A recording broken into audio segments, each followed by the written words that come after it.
மணிப்பூரில் மெய்தி சமூக தலைவர் கைது செய்யப்பட்டதை கண்டித்து நடைபெற்ற போராட்டத்தில் வன்முறை வெடித்தது.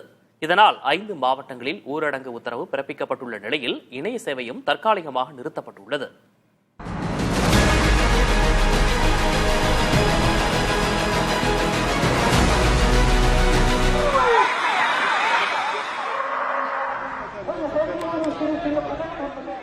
மணிப்பூரில் கடந்த ஆண்டு குக்கி மற்றும் மெய்தி சமூகத்தினரிடையே பயங்கர மோதல் வெடித்தது. நாடு முழுவதும் பெரும் அதிர்வலைகளை ஏற்படுத்திய இச்சம்பவத்தில் 250க்கும் மேற்பட்டோர் உயிரிழந்தனர்.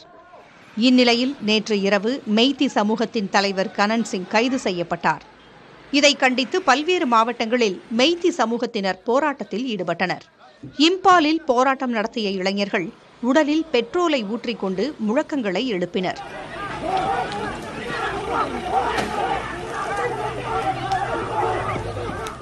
பேருந்துக்கு தீ வைத்ததுடன் சாலையில் டயர்களை கொளுத்தினர். தகவல் அறிந்து வந்த காவல்துறையினர் போராட்டக்காரர்களை கண்ணீர் புகைக்குண்டுகளை வீசி விரட்டியடித்தனர்.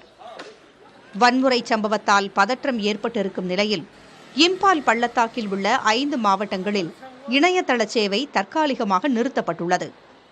மேலும் அந்த மாவட்டங்களில் ஊரடங்கு உத்தரவும் பிறப்பிக்கப்பட்டுள்ளது.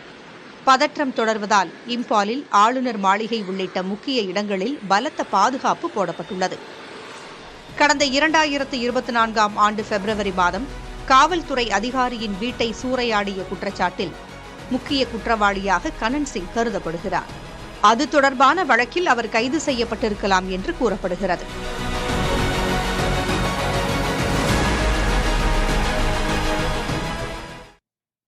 மக்களவையில் தமிழ்நாட்டின் பிரதிநிதித்துவம் குறையாது என மத்திய அரசு உத்தரவாதம் அளிக்குமா என திமுக எம்பிக்கள் தயாநிதி மாறன், தமிழ்ச்சி தங்கபாண்டியன் ஆகியோர் மத்திய அமைச்சர் அமித்ஷாவுக்கு கேள்வி எழுப்பியுள்ளனர்.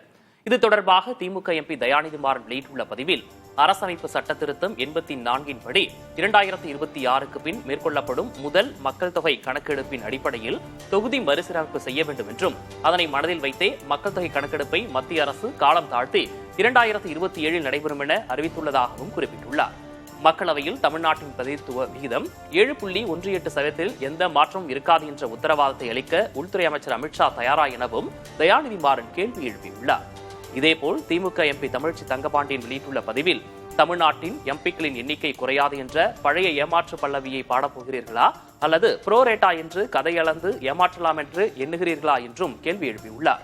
2027 மக்கள் தொகை கணக்கெடுப்பு தொகுதி மறுசீரமைப்பு நடைபெற்றால் நாடாளுமன்றத்தில் 7.18 விழுக்காடு என்ற தமிழ்நாட்டின் அரசியல் பிரதிநிதித்துவம் குறையுமா குறையாதா எனவும் அமித்ஷாவுக்கு தமிழ்ச்சி தங்கபாண்டியன் கேள்வி எழுப்பியுள்ளார்.